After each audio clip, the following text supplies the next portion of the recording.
Welcome, everyone, and thank you so much for joining us today here at ZNotes in our first webinar for educators. My name is Zubair. I'm the founder and CEO of ZNotes, and I'm also your host for today. Our headline question today is, what can we learn from a community of millions of self-directed learners?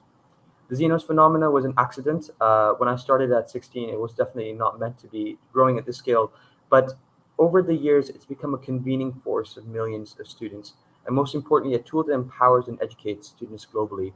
The commitment of young people helping each other and taking charge of their learning journey is incredible.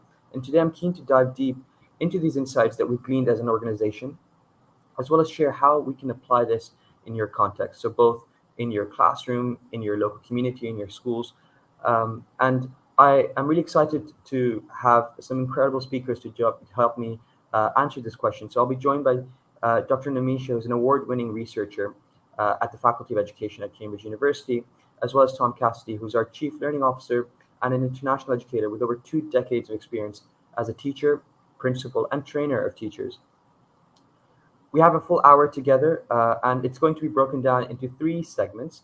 In the first part, we'll learn more about learner agency and the research behind peer learning with Dr. Nomisha. This will be followed up with a discussion with Tom on his predictions of AI in education and the shifts in technology and how educators can tap into it. And this part will also get a sneak peek of what's coming up for educators through a quick demo of the ZNotes platform. And finally, we'll open up the floor to hear from you, our guests and audience. So if you have any questions, please continue to send messages in the comments or chat section. Our amazing moderator, Sami, will be reviewing these and she will be highlighting them. So when we get to our Q&A session, we can make sure that your question is being asked as well. So without further ado, I'd love to introduce you to our first speaker, Dr. Nomisha.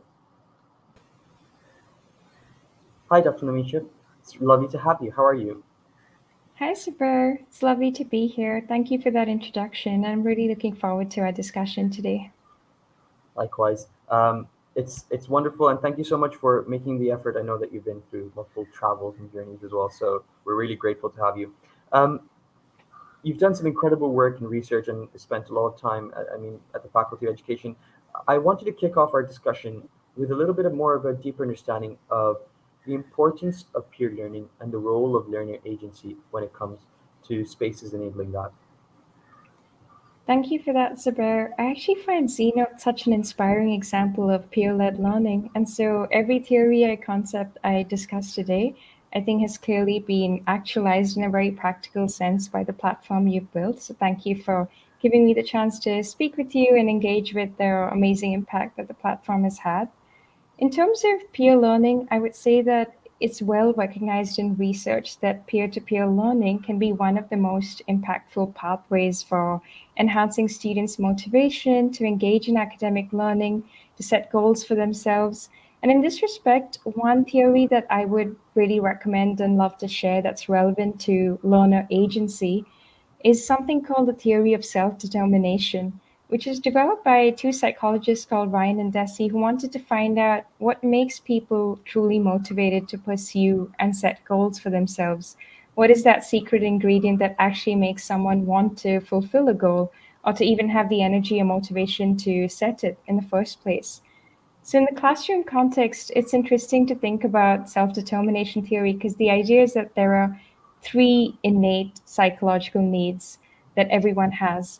One is autonomy, which in a classroom context could mean supporting young people to feel a sense of control over their own learning, to feel some level of freedom, even if there are certain constraints in traditional schooling around learners not always necessarily being able to choose what they study or how they're assessed, but to make space for some sort of autonomy sensitive system, just like Xenos provides ways for learners to track their own goals, to track their progress, to choose what they want to revise or focus on. They get to do that in a peer-led space where they're also using chat functions and building communities to share their progress. That kind of autonomy sensitive support can be a really powerful motivator. The second need in self determination theory is competence. This idea that to feel motivated to pursue a goal, we have to feel capable, we have to feel that we are able to make a unique contribution to the world and that we're supported in that journey to feel a sense of self esteem.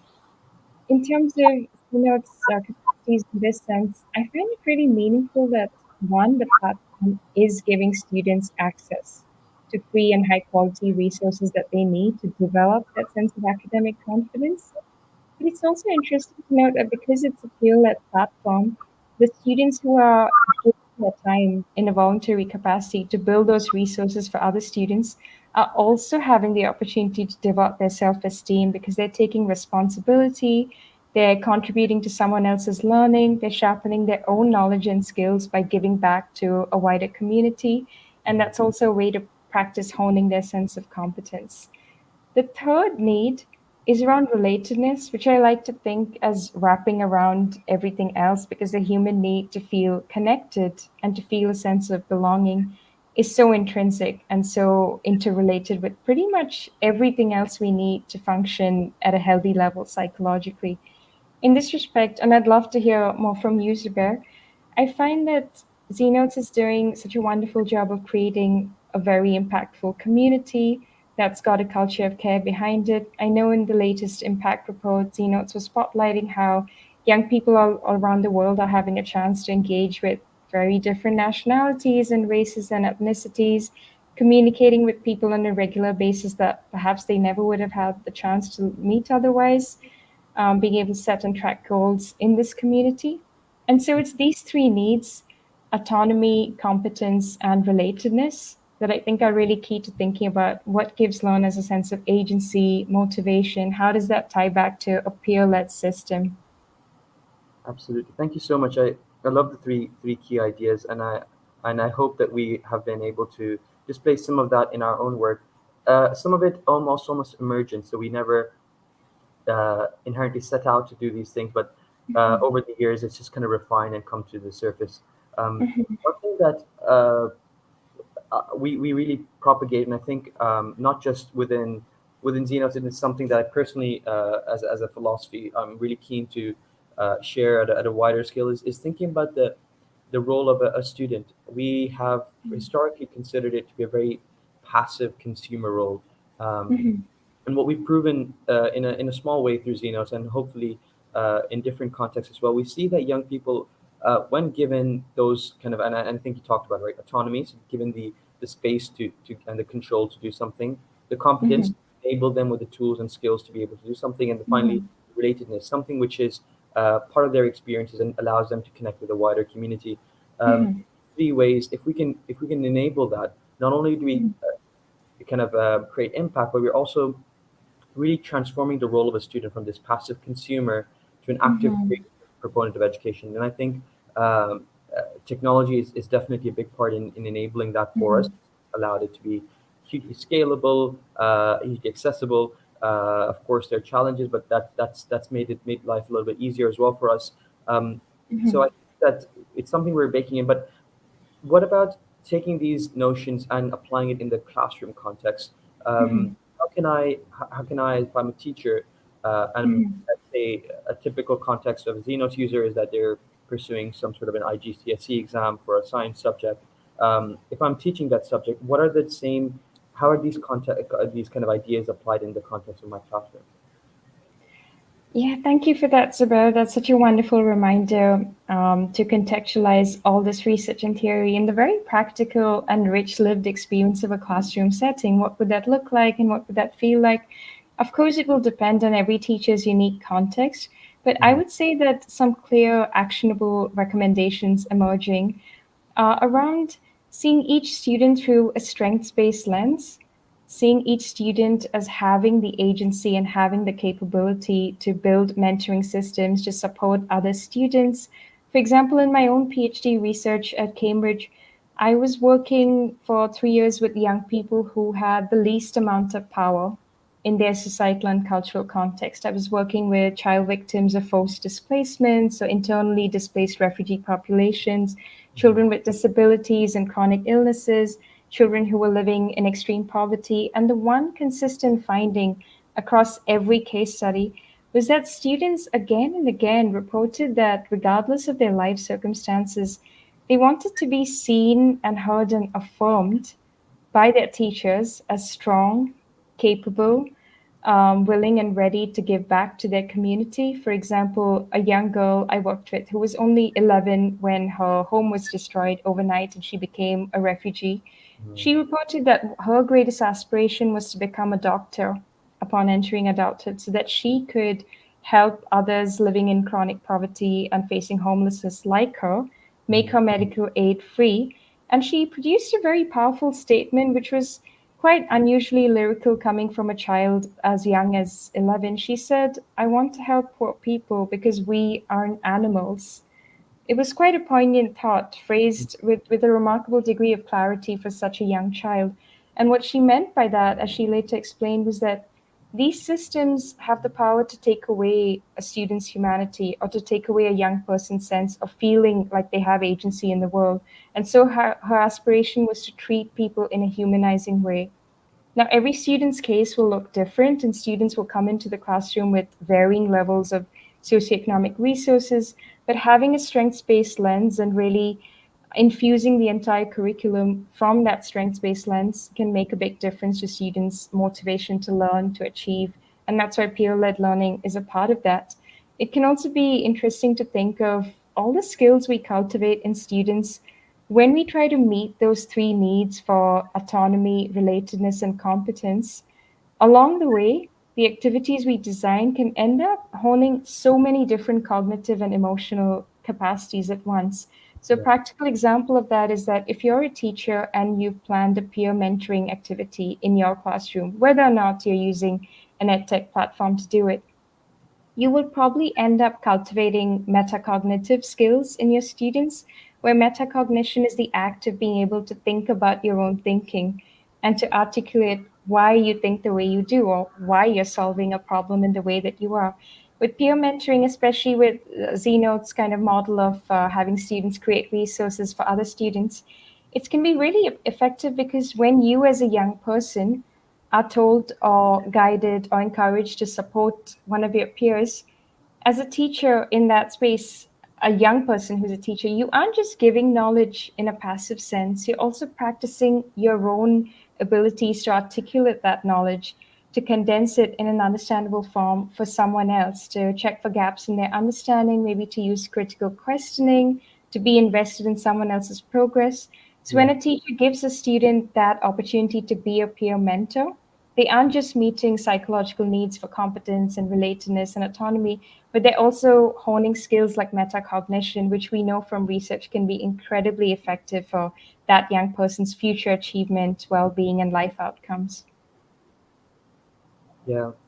Uh, it's incredible. And I think I want to drop on one kind of idea that you've touched upon throughout your points, which are um, it's the spaces that you create and you cultivate, which are we're leading to Mhm, these different things by making a space and using the language and enabling the students mhm, in a safe and nurturing environment. You're actually enabling these both consciously and kind of actually assigning, oh, this is a peer mentoring session.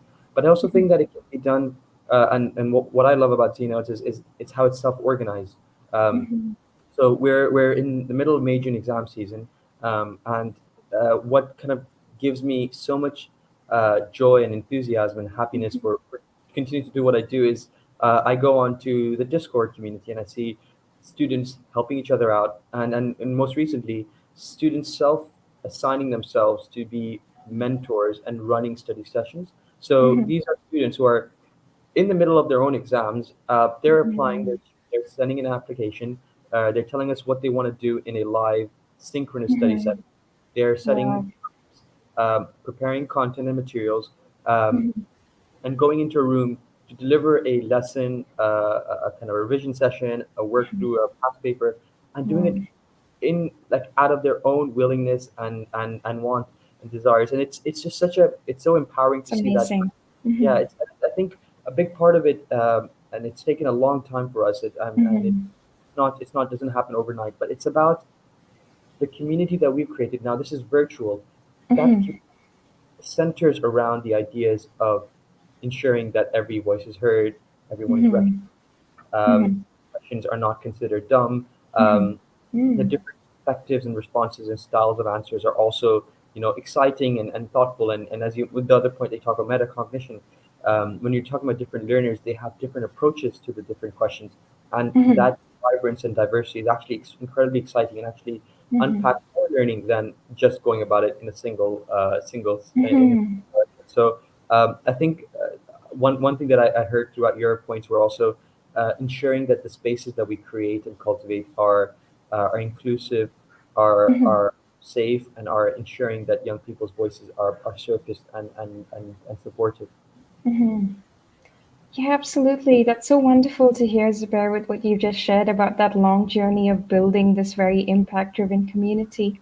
I Yeah. know that, so one statistic that recently caught my eye when I was reviewing ZNotes Impact is that just in your university advice application chat channels that you have open, just in those channels alone, young people have sent almost 6,000 messages in just 12 months.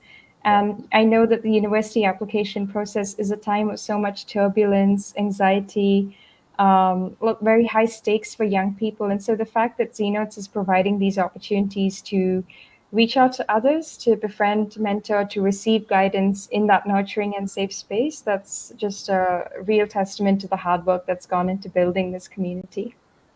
Thank you. It's definitely, and it's also not just, it's a reflection of all the young people that are committed to it as well. The Mhm. wider community, the contributors, the team members, and so forth. Um, I want to come to some of the work that you're doing right now. So you've Mhm. it's completing your PhD, and congratulations on that. You have Thank now you. been involved with a little bit on the AI side of things as well at the Mhm. Human Center in Cambridge, and your current research is around the ethical implications of AI for young people's right and well-being and the role of human-centered design. Now, I Mhm. know many educators are thinking through what this what does this new world look like, and I think the subtext of your research and your kind of ideas also implies Mhm. that there's an importance and an evolution of the role of an educator in this Mhm. enabled world and in this classroom. So I'd love for your perspective on that. Like, how are um, these concepts that you're researching also Mhm. ensuring that actually teacher voice is going to be as important moving into this AI enabled world than before? That's such a good question, Sabra. Thank you for that because AI is definitely such a pressing issue on so many educators' minds right now. My Mhm. research has always been around the relational and socio-emotional dimensions of education, so those empathetic dimensions. And the way I see AI in terms of the current research I'm doing at the Hume Center, it's really not about AI being able in any way to replace the complex empathetic dimensions of a human educator. It's more about AI enhancing and supporting and enriching the work that human educators do to make their lives easier. From a human centered design perspective, which is the paradigm I'm taking in my research, it's all about placing empathy at the heart of technology and making sure that whether it's AI or any other kind of cutting edge technology, that the technology is there to serve human interests and human needs first, not Mhm. to replace human capacities. So, in terms of education, where I would see AI being the most useful is its capacity to analyze large volumes of data, so its capacity to analyze big data very quickly, which we can use for the human centered purpose of supporting teachers to track patterns in student performance, Mhm. patterns in student behavior and assessment, so that teachers gain the information they need to be able to produce targeted support, to produce personalized learning interventions, and very significantly, to have AI take care or to automate certain tasks that are currently taking up a lot of administrative time for teachers. So, aspects such as grading and other types of logistical paperwork that currently take up a lot of teachers' workloads and time. If Mhm. AI is able to automate those processes, then what we have is an empathy led education system where teachers can focus on supporting and instructing students, which for many teachers is a key reason for joining the profession. AI can never replace those very nuanced and empathetic capabilities that human educators have. So I see AI as a space of possibility rather than endangerment. AI is only here to support and enrich this really rich and wonderful work that teachers do, not to replace it or to threaten it. That is a very beautiful remark to kind of bring to an end to our initial discussion, Dr. Nomi. Thank you so much for joining us. Um, as we've said, we'll bring you back at the Q&A part. And for those who are listening in, please do send in your messages and chat your questions. So when we get to our Q&A session, we'd love to kind of surface them and bring them to Dr. Nomi. But thank you so much. I'd love to take you off stage and bring our next speaker on. This virtual stage is an interesting dynamic. Thank you, Zubair. It's been a pleasure. Thank you. So for my next speaker, our Chief Learning Officer, Tom has worked as a teacher and a principal of schools internationally for over 2 decades. In particular, his teacher training methods were used and are used by over 20,000 teachers. So we're incredibly lucky to have you, Tom. Thank you so much for joining us.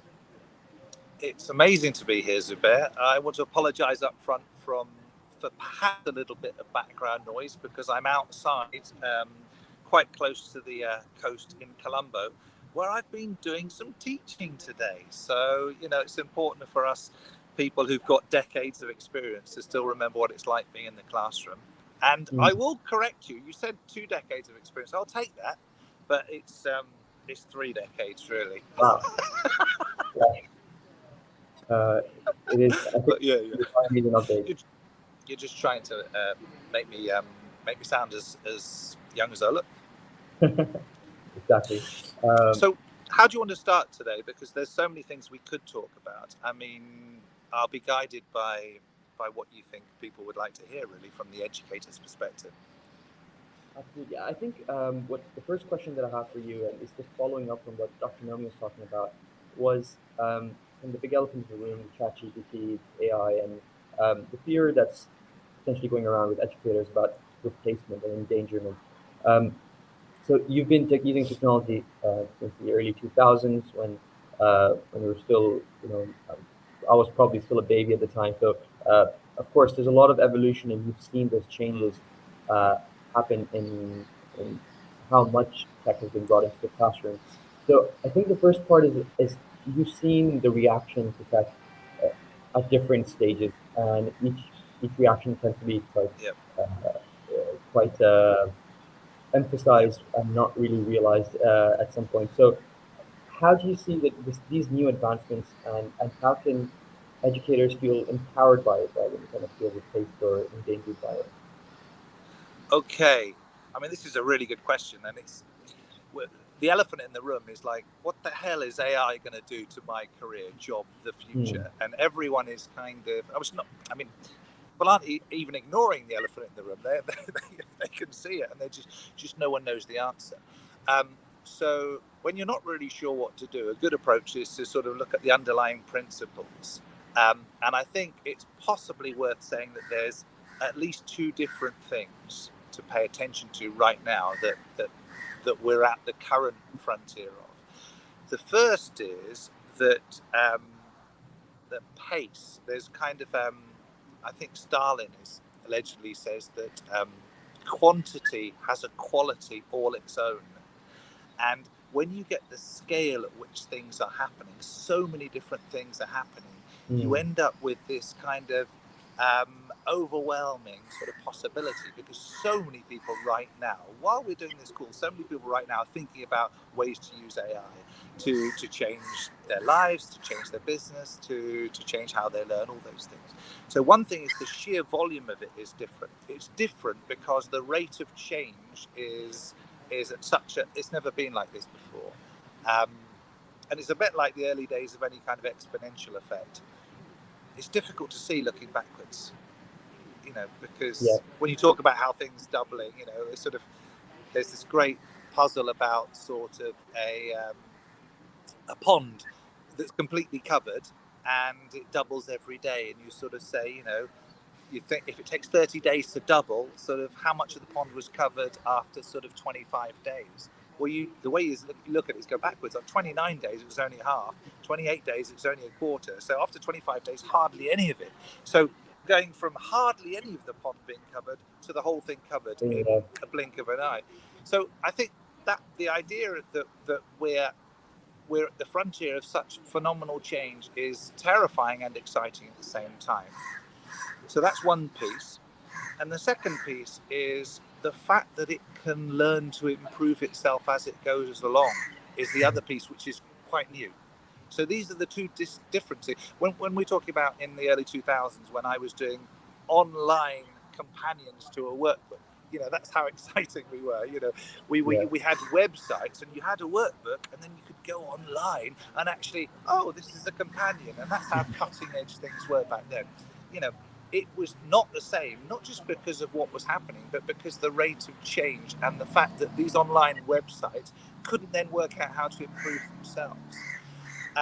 So I think that's why we're at this point where everyone's uncertain. And I would probably say the only way to really approach this is to think out. You need to think more about the excitement, because otherwise you won't want to do anything. You'll get paralyzed. If you're thinking more of the risks, you'll end up doing nothing.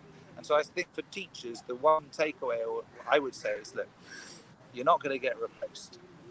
You're absolutely not going to get replaced because, well, there's a number of different reasons I'll jump into later on. But given that there are things that you uniquely can contribute as a human, start getting excited about the possibilities, and then you will take action. If you start thinking all about the risks, you will get paralyzed and start worrying, and then you'll just be sitting there waiting for sort of something to happen, and you might miss out. So yeah, that's my first answer. I mean, what else would you like There's to definitely dive lots to in on? unpack there. Yeah, I think one thing that I'm excited about, of course, the ways that AI can enable and it really get rid of some of the more mundane tasks in a classroom, but also outside in our working lives. The one thing that it can't replace, you kind of touched upon it, and so did Nomi, was this kind of human centered, empathetic lens Yeah. that is still very important for us as well, especially at the young age that our learners are at. Um, Yeah. the concept that I wanted to kind of dive a little bit deeper on it with you right now at this point is the community side of things. Why is Yeah. community still an important and maybe even be more important as we enter an AI-enabled world? And what does it look like? I mean, again, a great question. So if you're trying to focus on the things that bring you some sort of solace or give you some sort of hope, you've got to look at the things that are uniquely human. People talk about creativity, people talk about the ability to innovate and all that sort of stuff. I would argue that ZNotes is a classic example of what people want more than anything else in life, which is connection with other humans. And my way of explaining this is simple. How many times have you watched a really great film on an aeroplane and you kind of enjoyed it? It was all right. And then you compare that experience to sort of being with a group of friends who've all gathered together for a particular thing. You've gone to the cinema, you're really excited, there's a whole bunch of you. What you've got is you've got that shared awareness with each other of what this event is, what this thing is going, what's actually going on in the room, which is so different from your individual experience. And mathematically, it's all to do with the connections and the sum of the connections being much greater. If I know that you, Zubair, are watching this thing as well and enjoying it, I've got the sense that you're enjoying it as well, and you're a bit like me, and there's this connection. And you also get the sense that I'm a bit like you as well. And so we've got this sort of bond as a result of that shared experience. Now, that's just from something as mundane as watching a film. You put people together to actually create something together, like create a project, do what ZNotes is doing. We're actually building something hugely valuable and well appreciated by thousands, hundreds of thousands of people. And that just goes to another level. So yes, AI can do stuff, absolutely. And I don't think that AI won't be part of the creative process. Absolutely will be. But the real excitement comes from when you are using whatever tools at your disposal and other people are using whatever tools at their disposal. And together you are creating something which has some sort of meaningful contribution to this kind of direction that we're all going on, which is, let's be honest, we're trying to make a better world for everyone in the way that we feel best suited to do that. And for me and you, it's within the field of education. So that's why ZNotes is so wonderful. I'm probably getting a bit too excited about this. I probably need to calm down. But it's that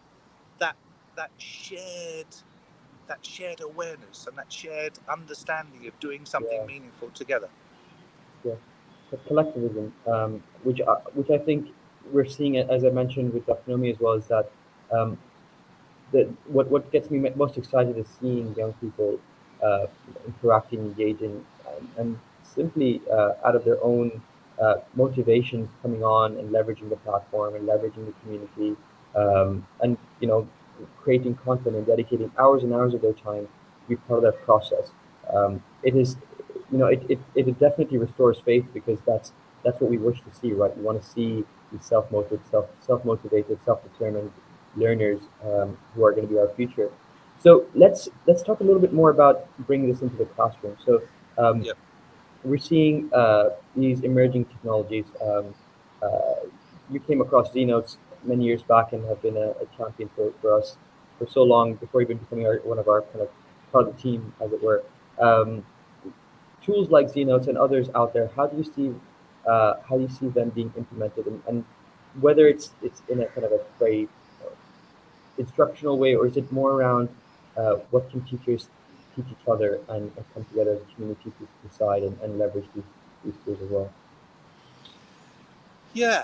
I mean, again, there's so many different places that we could take this conversation, but the one thing that I think would be really valuable to explore is the extent to which educators can leverage the same kind of community perspective that Mm. the ZNotes students did. And when I think about working together so that everyone can win, ZNotes is almost oppositely designed for that. Well, the environment that ZNotes is in is actually quite a competitive one. ZNotes shouldn't work. It shouldn't work because all the students internationally over the whole world are competing, and they're taking examinations which are normalized. So therefore, the more people that do well, the harder it will be for you to do well. So it's almost like, oh my goodness, there's no way students should contribute willingly to the success of other students. There's just no way that should happen. So what Mhm. that tells you is something beautiful. That tells you that there is something greater than an individual's desire for competition that sort of supplants that, and it leads them. Yes, I know that it would be better for me if all I did was focus on these great resources that I've found and never shared or never contributed. I know that. But something in me is driving me to give back to the community what I've received and make it even better for people and for future people. And so what I'm thinking about, that the parallel for teachers is, oh, okay. So teachers don't even have that competition aspect that is possibly, because there's no way if I'm teaching maths or physics, I'm competing with sort of another teacher in Buenos Aires or somewhere like that Mm. who's teaching. That just doesn't exist. Now you could argue that, well, you kind of are if you're being assessed by the quality of your students' results and everything. Okay, perhaps a bit tenuously. But what would be much more interesting is if I could say, oh, I found a really neat way to teach this. I found a wonderful way to use this particular technology. I'm going to share that in such a way that everyone not only can use it, but also can improve it. Because as great as I am, or I like to think I am, as a physics teacher or a maths teacher or whatever teacher, everybody else is way better than me in summation. The sum of all the possible options, all the possible ways to explain just about anything is going to be greater than me. And that's what brings us to where AI comes in. You don't ever have to be this subject expert anymore. Yeah. You don't ever have to be the person who knows the absolute best way to explain this, because not only can you find out 10 really good ways to explain this using something as simple as ChatGPT, you can also train your students to find 10 really good ways to have this explained to them that will actually work for them. And what we're working on in the ZNotes education, or the educators, if you like, aspect of the piece, is we're going to train teachers to get out of the way and to give the tools to their students so they can learn in the way that really, really suits them best. So teachers themselves are now going to be the exciting part. They're going to be the energy. They're going to be the high energy. They're going to be the the inspiration. There'll also be the monitoring on the back end to make sure that teenagers kind of have to be checked on a little bit. I've got teenagers; they still need a little bit of checking. But the teacher does not have to do all the things anymore. So what do they have to do? They have to be the example of continuing to develop and look for new ways to develop. They have to be the inspiration, tell stories, get kids excited about the possibility, about how quickly they can learn new things. They need to provide the other end of the sandwich, if you like, which is kind of making sure that they are doing these things and kind of a little bit of encouragement to stick to things, because everyone can get distracted. But the actual meat of the sandwich, the learning sandwich, that's where you should, and we will be, leveraging all the opportunities that AI brings. So for me, I'm super excited. I've never been more excited about what ZNotes as a group can bring to the individual development of teachers. Imagine being in a position where you can say, I've got the self-confidence to realize that I am no longer the expert. I can access the expertise of the best people in the world, and I can just provide the mechanism by which kids can get access to this in their own lives. Because then when they go to university, they can continue doing the same thing. Then when they go, what we're finding with the ZNotes methodology is that people who've been part of ZNotes at school, by the time they get to university, they're miles ahead, they're streets ahead in terms of how to learn new things. So I'm going to have to calm down a little bit, because the opportunities here for educators to really develop themselves and create this network, this like swarm of hornets going around looking at tearing learning up and inspiring the next generation to learn in their own way is too exciting. So back to you. Too exciting. I think just one point that Nomi mentioned that I'd like to highlight again is that metacognition, that idea of learning to learn. And I think going into university, if we don't create those skills and enable those kind of attitudes among our learners, we see a few years down the line that actually students are not able to support themselves. Especially university is one part of it, but actually world of work where you don't get a syllabus gets even more tougher. Tom, if you don't mind, I wanted to do a quick sneak peek of what we've been building and show you a little bit about it as well as our audience. I know that Let's go. there are a couple of things which are still under construction, but it's always better to show stuff before it's ready, right? And particularly why I'm happy is because we have such an incredible audience that we'd love to get their input and the educators to co-create what we're building as well. So we have spent the last few months really thinking about this kind of, again, strange phenomena where we found tens of thousands of teachers already using our platform. And the first challenge was the fact that built as a student platform, we couldn't really figure out which ones were the teachers and which ones were the students. So we did a little bit of work. We now have distinctive journeys for our educators and our students to come on to. And we're just talking a little bit about what we're building for educators. So some of these things are not ready just yet. They're under construction and will be released in the coming months. But the ideas that we found and the things that we've seen emerge among our educator users are teachers using our content to deliver lessons, to leverage the existing content to potentially use within their classrooms or even prepare for their lessons beforehand. The teachers are using it to keep a track of how far they're along in the syllabus, referring to the content as the exact information needed to cover that examination or that topic.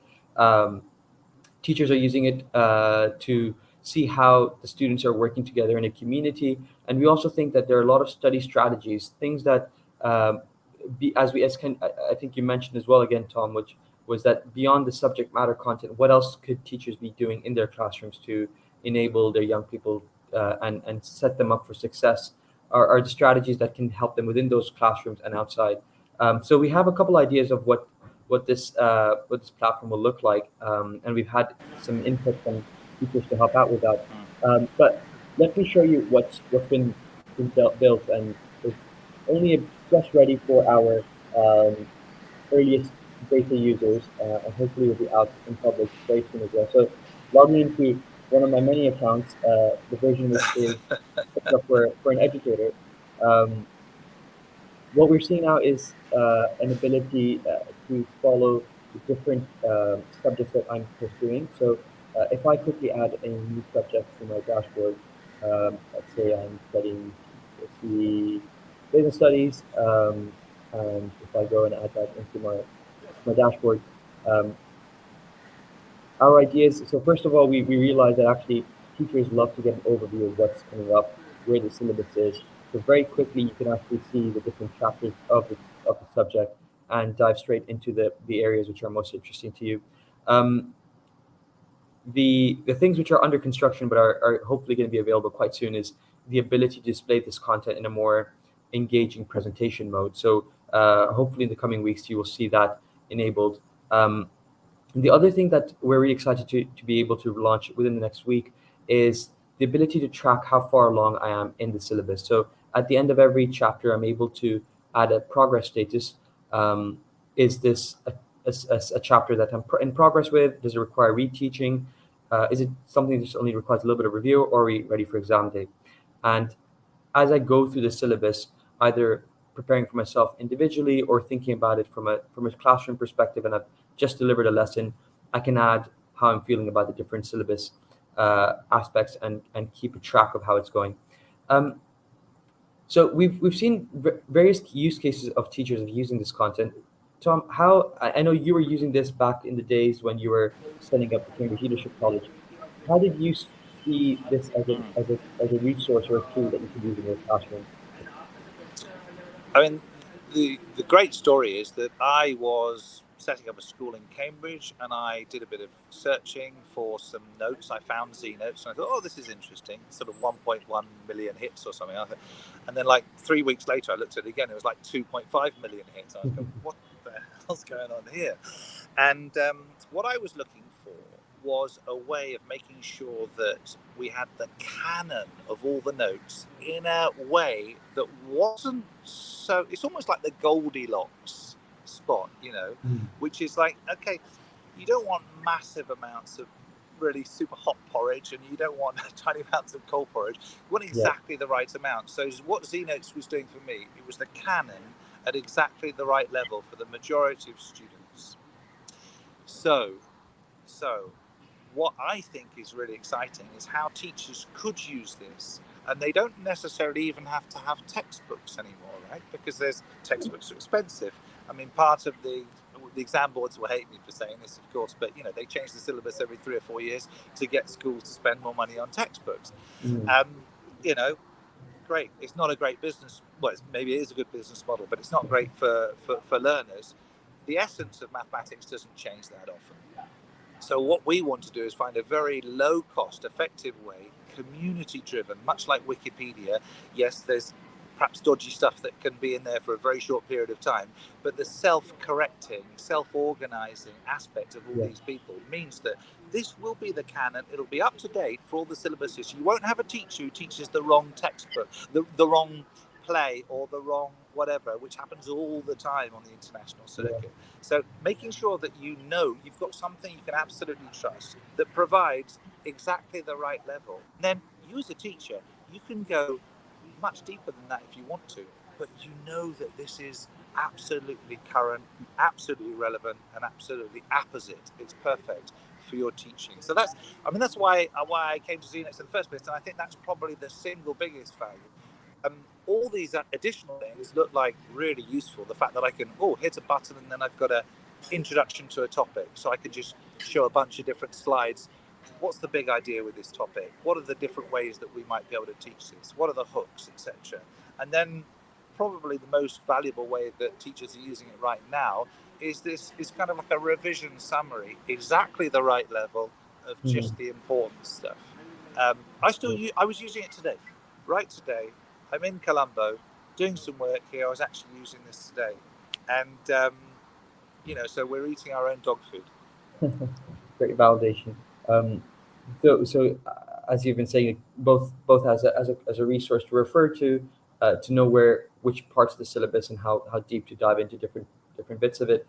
I also think there are methods of flipped classrooms, or even like pre and post, kind of the sandwich effect, that the notes can be used for, either to give it to the students before teaching a new syllabus or a new chapter as an overview, or using it as a review and a recap session, because you know that the content that's available is exactly relevant to the next exam session that's going to happen. So I think there are a couple ways that can be applied in classroom, and we're excited to be sharing those different methodologies in the coming weeks as well.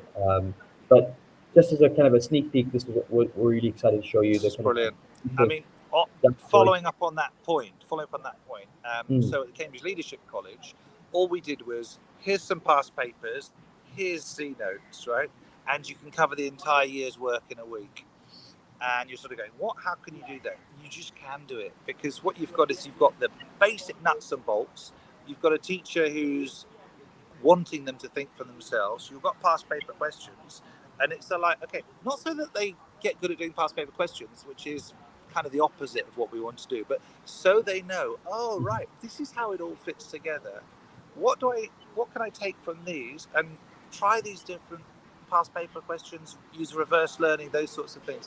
I mean, Z notes plus past paper questions is enough if you've got somebody who's like, quite excited about doing things, but they don't need anything else. So you could argue really that yeah. it certainly replaces all the text and all that sort of stuff. And then what you need the teacher for is to get them excited about the possibility and the speed and all these wonderful things. Anyway, that's enough. I'm gonna pause on that a little bit. Thanks so much, and we're really excited, and hopefully in the coming days we'll have more of this available in public as well. Tom, it's been really exciting to be able to talk through these new ideas. Of course, have you involved in the processes as well, and have a very relevant educator lens as we've been building alongside other educator researchers as well. I wanted to bring back Dr. Nomi onto the stage and look at some of the questions that we have had from our listeners. So, Nomi, back to you. And the first question I wanted to pick up on was from Jessica Lim, who talks about the challenges that she's seeing with students using AI to answer and revise for their essays. Since around this academic integrity, I wonder first, if I came to you, Tom, what are your thoughts on on students who are starting to use this in a maybe not in the best possible way, or maybe not being as clear about their uses in Yeah, their teachers? good question. Well, the first thing is I would stop setting homework. I wouldn't have them do. So I would have them do what you said earlier about the flipped lesson. I would say, okay, go and do the research at home, come back, write the essay in the class in front of me. That solves that problem.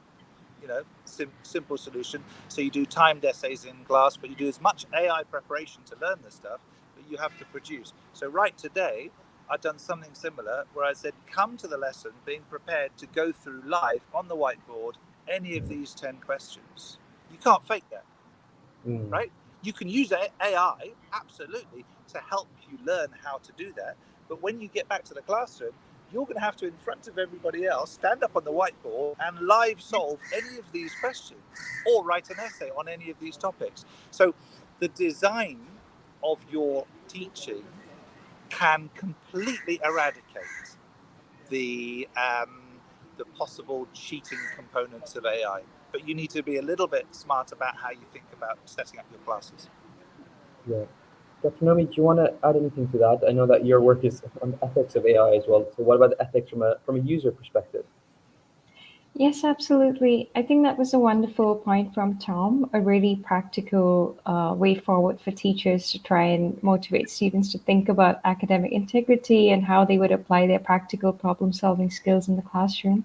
In addition to that, I wonder if there's a need for very clear guidance to students about exactly what does or doesn't constitute academic misconduct, because the issue of AI and plagiarism is something that even adults who are experts in these exact fields are still trying to work out in terms of, for example, the debate we see around, is an AI generated image an authentic piece of art? That's an ongoing debate, and there are contested views on issues like this. And so students now more than ever probably need very in-depth and clear guidance around what is appropriate, how to use AI ethically and thoughtfully. I would also perhaps recommend explaining to students the long term impact on their development. in terms of the consequences of relying completely on AI. Because perhaps part of the solution is to incentivize students to think about their own capacity for originality, for critical thinking, for creativity, to see in class assignments as not just something that they have to sort of tick the box on and hand in, but something that's really aimed at nurturing their own development. One example, for example, Zubair, if you think back to the origin story of ZNotes, where you were just 16 and you took the initiative to create a platform sharing your own notes, which today has grown into a community of over 4 million people. I think that's a really powerful example of human agency and human creativity. You were taking the initiative to do that, and you had your own reasons and motivation to take that very amazing step to help other people. That's exactly the kind of capacity we would want to cultivate in young people. And an AI generated solution, whether it's for an essay or a maths problem, isn't necessarily going to build those long term skills of looking at the world around you, deciding what problems matter to you, and how you want to work on problems that matter with other people who care about those problems, how you want to chart your long term development and progress. So I would Yeah. perhaps at that point be thinking about both short term and long term. In the short term, how do we build incentives for students to understand the consequences of plagiarism? And in the long term, how do we persuade students that relying completely on AI really isn't going to be helpful for their social, cognitive, and academic development? Yeah. Thank you so much, Dr. Nomi. I think both Tom, do you want to come in quickly? Just a tiny thing, really, to say that those are much better than my solutions if they're workable. The problem is that I know humans, and humans tend to always optimize for short term, and teenagers especially. I mean, the phenomenon is called future discounting. And whilst you can really hope that people can develop these skills, you've got to have a bit of design thinking cuteness to give them very little opportunity to do the things that are going to be bad for them long term, and much more opportunity to do the things that are going to be good for them long term. I always try and say, if you wanted to quit drinking alcohol, you wouldn't go to the supermarket, buy a bottle of wine, come home, put the TV on, open the bottle of wine, pour a glass of wine out and put it right by your side and watch the TV there and try to resist drinking, right? You wouldn't do that. What would you do if you were trying to give up or to not drink alcohol? You wouldn't buy the wine in the first place, right? So there's a design level thing that we can do which will make it easier, all the while we're developing the things that Dr. Nomi is talking about, because I know people, and people will always take the shortcut in the initial instance. Yeah, and I think one thing to reassure ourselves is that we felt the same exact way a couple of years ago when Wikipedia came out, and we thought everyone's just going to copy paste and bring all the information there. So it isn't. Of course, we love to say unprecedented. That was the word of the year during COVID, or 2 years of COVID, and everything is unprecedented. But to some degree, we humans are hugely adaptable, and it's not going to be very long before we are able to kind of create those constraints. And actually, Thomas, one of the ideas that you said was actually, enable the use of AI and just be very, very clear about how your classroom is kind of ensuring that those who are using AI, not really thinking deeply about certain problems or questions, can be, highlighted as well. I think there's another similar question from Fariha that was around on the same lens as well. So I'll go beyond that one to another AI.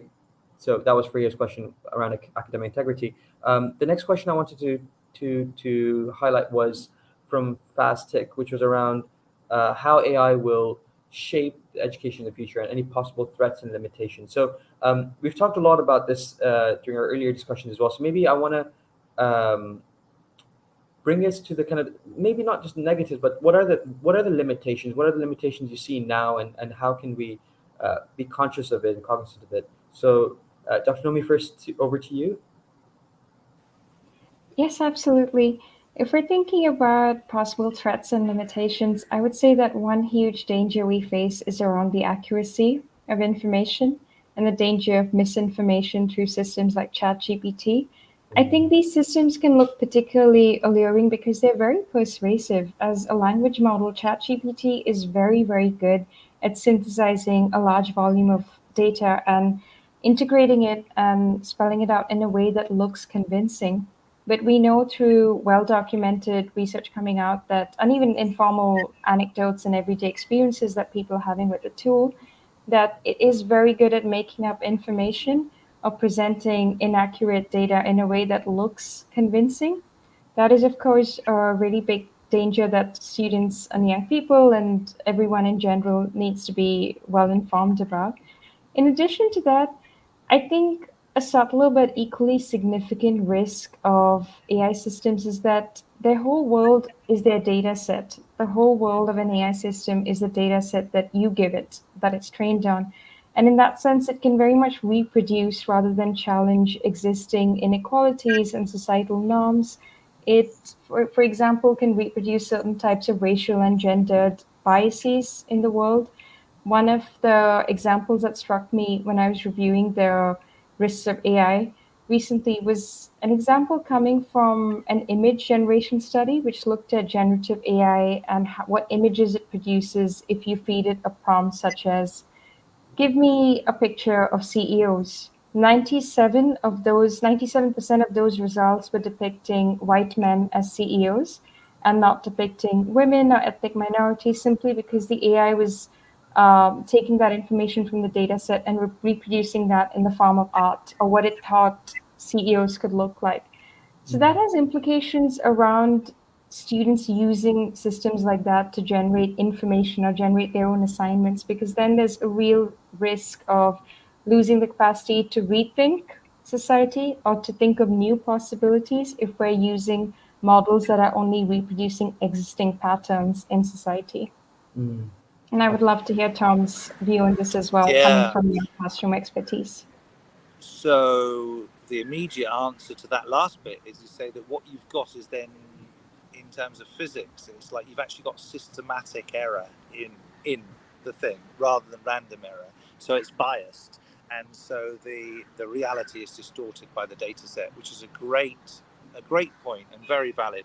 So I've got at least two different directions to talk on. The first, which is easiest, is to talk about the three types of knowledge that more or less exist. One is like the factual knowledge. This information exists, this person did that, blah, blah, blah. Another one is the kind of the conceptual knowledge, the concept map of how this particular phenomenon are related, blah, blah, blah. And the third type of knowledge is the procedural knowledge. How do I do this? How do I play the piano? How do I solve this problem? How do I whatever? So I think what we should do is completely ignore AI for factual knowledge. Completely ignore it. It's just irrelevant. We've got other mechanisms by which we can actually get factual knowledge, for example, Wikipedia, etc.